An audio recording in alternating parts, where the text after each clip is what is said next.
Hey everyone, welcome back to my channel. My name is Missy.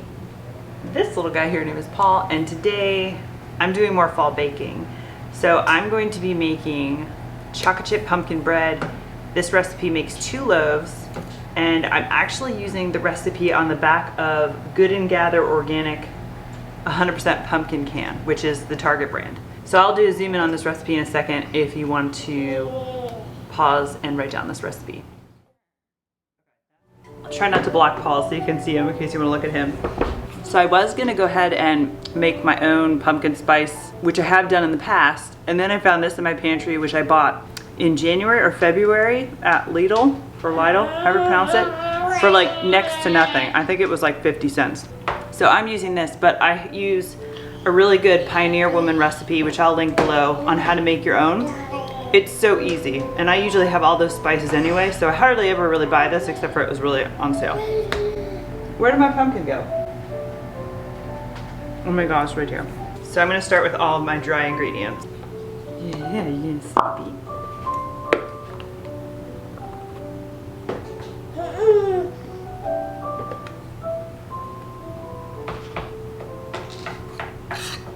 So 1.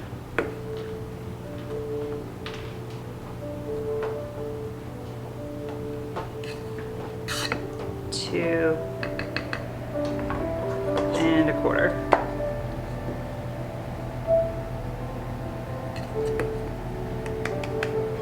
And a tablespoon of pumpkin pie mix. Oh my god, how am I gonna get this out of here? You know what, my set actually has a 1/2 tablespoon, which I've never used. I'm using it, see if it fits in here. Okay, so I'm gonna do 2 of these. 1, 2. And then 1.5 teaspoons of baking soda. Let me just get a little sift. So I think I talked about sifting my baking powder, baking soda before. Mine gets really clumpy, and in the last time I made this, I didn't do that, and there are like pockets of baking powder. I still have one in the freezer. I need to throw that away. It's kind of gross. So what did I say? 1.5 teaspoons of baking soda, 1/2 teaspoon of baking powder. I know. So 1.5 of baking soda, and I'm just gonna ballpark it here. 1/2 baking powder and 1/2 of salt. And just sift this and see, I don't know if you can tell, but there's like clumpies in here. They're not tasty to chew on, I can assure you of that. So that's all my dry. I'm just gonna give this a little mix. And then I'm just adding everything right on top. I don't have the patience to do 2 different bowls, so it'll be fine. What else do we have in here? 2 cups of granulated sugar. That's still a lot of sugar. If you watched my apple one, the sugar in that was just insane. But I will say this makes 2 loaves, not 1. Like the last one that called for 2 cups of sugar. That was craziness. And 2/3 a cup of oil.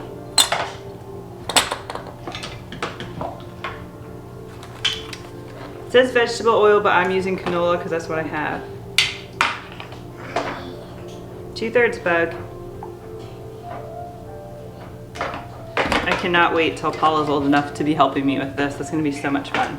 I have so many great memories of baking with my mom and my grandma. All right, and then 3 eggs.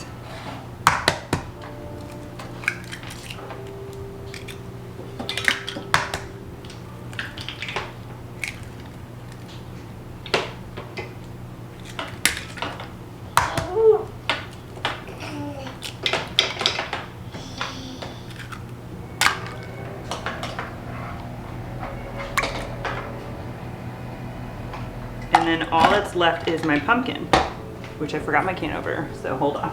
I wish everything was a pop top. So let me open this. I don't know if this is gonna fit in here. So this whole can. And like in every thing I see, watch on baking with pumpkin, you wanna get the 100% pumpkin, not that pumpkin pie stuff. For this recipe anyway. This is just mashed up pumpkin. Which I have to say, I'm actually going to make a video on how to do that because I think I have 3 of these now. These little pumpkins, I got this from our farm share box over the fall, and I think I have 2 more. Costco sells these as well, and you roast them and puree them, and I think I'm gonna do a video on how I do that because that's what I usually end up doing, just freezing it. So I'm gonna leave him out, and that's it. So I'm just gonna mix this up. Oh, I forgot one more ingredient. So that's it for the recipe, but I'm going to add chocolate chips to mine. But you can leave that out. You can also do, what would be good in here? Pecans would be good. I suppose walnuts would be good. Plain is also delicious. And what I'm doing here is I'm mixing this just until I don't see any more flour, because this is a quick bread like a muffin. If you mix it, you will make it tough, and I'm not looking for that. So looks like all of that's mixed in. This is 2 loaves again, so I'm gonna add a whole bag of, these are dark chocolate chips by Enjoy Life. I get them in my Thrive box, and they just don't have any weird ingredients in them. Like, I don't know what's been happening with Nestle's morsels lately, but they have like this waxy taste to me, and I don't really care for them. So in goes the whole bag. These bags are a little bit on the smaller side. This is 9 ounces. Uh-oh. What'd you drop, bud? Okay, I'm just gonna put this to the side for a second. Let me get my pans ready. So I'm using 2 of my loaf pans, and I'm just going to spray them with some avocado oil. You can use whatever spray you have, but I'm just gonna do that over the sink, so I'll be right back. Okay, and I'm running low on these. I don't know if we even have 2. These Perfect Parchment rounds, they're actually for round cake pans, but, oh, I only have 1. Oh no, there's 2 in here. I need to order more of these. I use them for loaf pans. What? And they work amazing. You can just pull the loaf right out. And again, those were the 8-inch that I'm using. You don't have to do this step. You could just use parchment if you want to do that, or you don't have to use it at all. You can just spray them really well. This just makes it so easy to just lift them right out. And that one looks like it's gonna behave folding over, but when they fold in like this, I just take a little bit of the batter with my hands, put it on the outside of the pan, and then this will stick to that.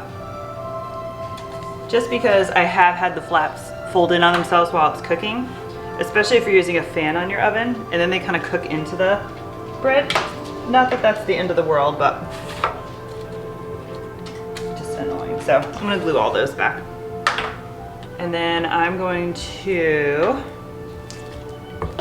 you could get fancy and weigh these to make sure they're even. You could use like a big cookie scoop and just scoop, scoop, scoop to make sure they're even, but I'm just gonna eyeball this.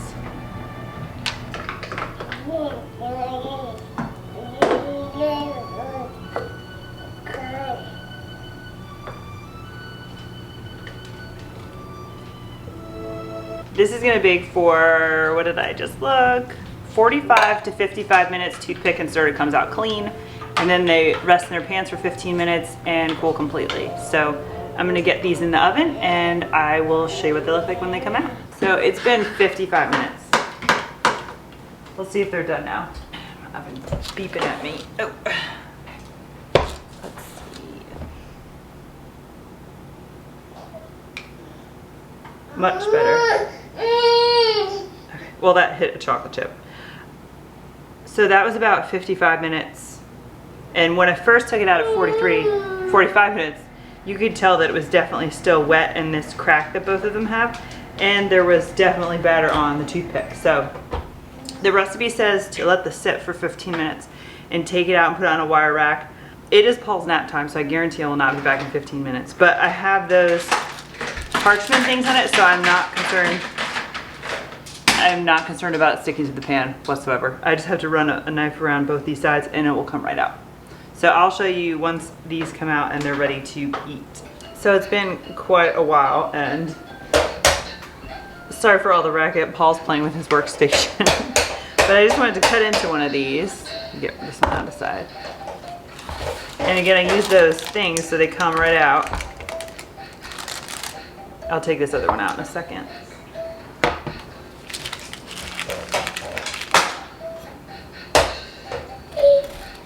Paul, you are so distracting. Oh my goodness, it's not raw in the middle. Thank goodness. It is very soft, I will say. I don't know if I'm gonna cut all these. I'll probably just cut a couple slices because I know Matt's gonna want one when he gets home in a minute, and he's not gonna eat that end slice. So that looks delicious. Oh my God, Paul. I want a middle one because it's actually still really warm. So it's so soft. I mean, this is really like a muffin. I mean, it's delicious. I personally like anything with chocolate chips. Like the next day, I like when the chocolate chip gets hard, they're still kind of melty. But this is so good. I highly recommend you make this.